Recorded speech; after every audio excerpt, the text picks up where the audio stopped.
Hey, we're good, we're good. Go, go.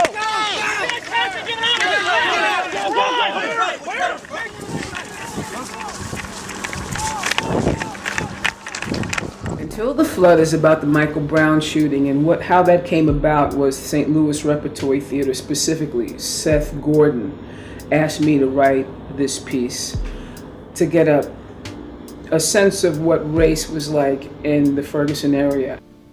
Every day I see that memorial spot for Michael Brown. Every day I see it. And I think, that could have been me. That could have been my blood flowing down this street. That could have been me. And I think I got one more year to get out. Just one more year. Please, God, let me get out. I was there for 2 or 3 days, and with 2 or 3 days, I interviewed between 60 and 80 people. It was everything. It was reticence, it was volatile, it was removed, it was emotional. It was all of those things. There were people who were vehement. Mike was gunned down.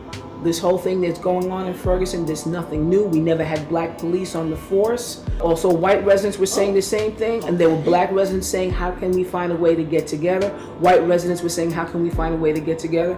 You had white and black saying, I don't want to interact with anybody racially. It literally was that extreme. I do feel for Michael Brown and his family. I feel for Darren Wilson. My son may not believe it, but I do feel.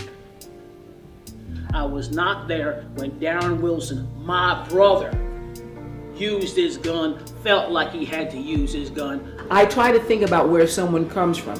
What is their background? Childhood. And I'll just look at somebody and I'll try to figure out what the body language may be. I am not playing you. You will be composite figures. I said, a word I might use of yours, maybe a phrase, but in actually playing you, I can't do that. Come see this. I think it's very important. I think it'll generate conversation, provoke thought. I'm not a politician, but I do think it's a very important piece, and I would love it if you came.